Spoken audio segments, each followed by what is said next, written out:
Welcome to this explainer. Today we're looking at a time when an unbelievably wealthy subcontinent literally turned into the ultimate political chessboard. We're talking about 18th century India. This is an era where massive, ancient empires completely crumbled. And get this, a corporate entity managed a literal hostile takeover of an entire nation. I mean, just think about it for a second. How exactly does one of the richest, most resource-dense regions on the planet fall under the control of foreign trading companies?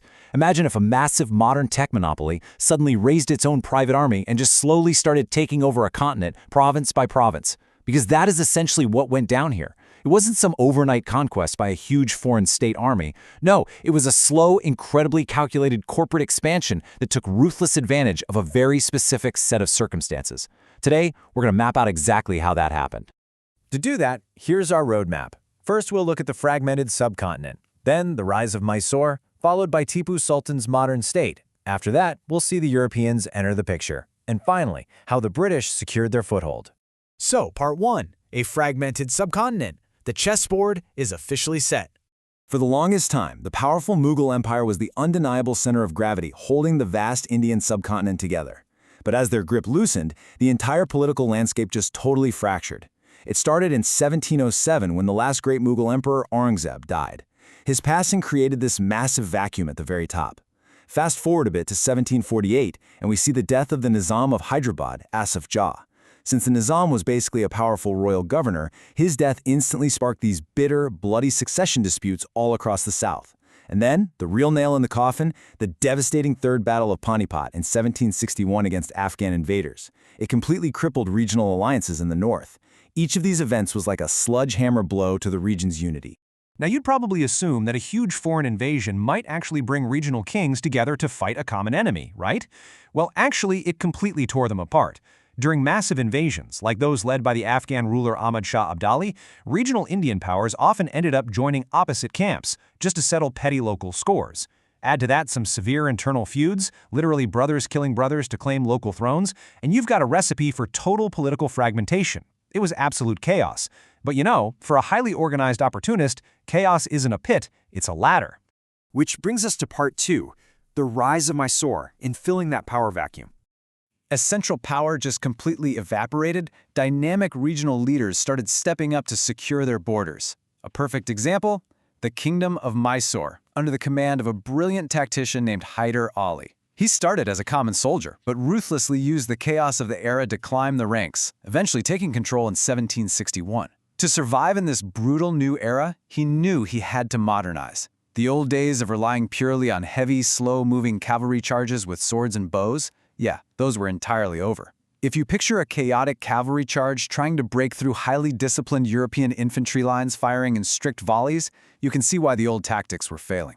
So Hyder Ali looked at those European forces and completely overhauled his own military, shifting the focus to modern artillery, firearms, and highly drilled infantry. And to achieve this massive overhaul, he implemented what's known as the Rasala system. See, having guns just isn't enough, you need serious structure. Modern warfare is basically won on spreadsheets and logistics. By organizing his forces into these rasalas, which were essentially highly structured modern battalions with strictly fixed ratios of men, horses, and ammunition, he proved that true military strength comes from a flawless chain of command. It was a brilliantly advanced local adaptation that created a devastatingly effective military machine. Let's move into Part 3, Tipu Sultan's modern state, focusing on economics and diplomacy. When Hyder Ali passed away, his son Tipu Sultan took the reins, and this guy was thinking globally. He famously declared himself Badshah, completely severing any remaining symbolic ties with the dying Mughal authority, and even had the Friday prayers read in his own name. Tipu realized a fundamental truth of warfare. Military dominance and economic dominance are just two sides of the exact same coin. You simply cannot fund a massive modernized army equipped with European-style artillery if you don't have a booming state economy to pay for it. So to fund his war machine, Tipu didn't just leave the economy to the free market, he aggressively managed the whole shebang. He heavily promoted sericulture, that's the cultivation of silkworms, which established an incredibly lucrative silk industry that actually still exists in the region today. He set up state-run factories to mass-produce high-value cash crops like sugar and paper. He even realized how critical it was to dominate maritime trade routes, attempting this wildly ambitious project to build a modern navy entirely from scratch in 1796. On top of that economic overhaul, his foreign diplomacy was just wild.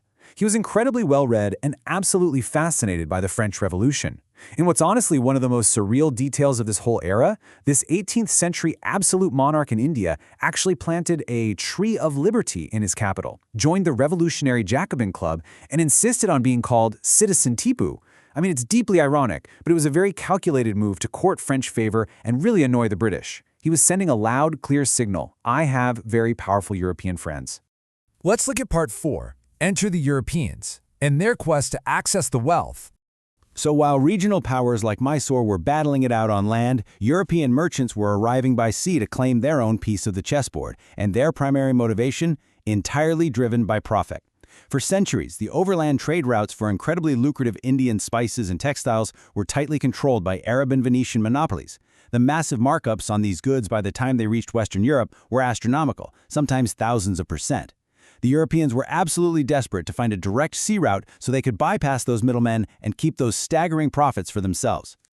These players entered the game gradually. Vasco da Gama kicked things off for the Portuguese, arriving in Calicut in 1498. Over a century later, the Dutch set up their first factory in Masulipatam in 1606, and the British secured their first major factory in Surat shortly after, in 1613. Notice a pattern here? They're all setting up strategic coastal trading posts. They presented themselves as humble merchants, just setting up factories. But make no mistake, this was essentially a corporate Trojan horse. They were quietly planting the seeds of an empire right there on the coastline. Plus, they didn't just bring trade goods, they brought advanced military technology in what was basically the 16th century equivalent of a massive international arms deal. The Portuguese showed up with ships that were effectively floating fortresses, and they introduced the matchlock rifle and structured infantry drilling to the subcontinent. This completely destabilized the existing Indian military equilibrium. Remember Hyder Ali's modernized infantry we talked about? This is exactly where that influence started trickling in. The local military arms race had officially been altered forever. Which brings us to our final section, the British foothold, shifting from traders to rulers. Eventually, the British East India Company realized something important. Paying taxes, customs, and transit tolls to all these various local Indian kings was eating massively into their corporate bottom line. To maximize their profits, they needed to transition from mere merchants to actual political rulers. They pulled this off by successfully securing Madras in 1639 through a masterstroke of corporate strategy. They actively avoided the strong empires. Instead of messing with the powerful Mughal Nawabs in the east or the formidable Marathas in the west, they found the absolute weakest point on the fragmented chessboard. They approached a local ruler, the king of Chandragiri, and simply leased some land to build Fort St. George. Get this, the local ruler literally told them, "You can do whatever you want in Madras, just give me half of the customs revenue." He let them mint coins and fortify their position just for a cut of the profits. Think about the tragic irony here. To this local king, this probably seemed like the ultimate passive income, right? He gets half the revenue without doing any of the heavy administrative lifting. But by totally underestimating their long-term threat and allowing a foreign corporation to build a heavily armed fort and run its own laws on his land, he wasn't just making a good business deal. He basically just handed the keys of the kingdom over to a corporate empire. So as these hyper-modernized regional powers prepare to clash with a ruthless corporate empire that's transforming into a state, the grand chessboard is fully set. On one side, you have brilliant adapters like Mysore. On the other, the deeply entrenched, highly strategic British East India Company. The real question isn't just who will win the subcontinent of India, but how this catastrophic collision will forever alter the blueprint of global power. That's a wrap for this explainer. Thanks for joining us to unpack this incredibly wild era of history.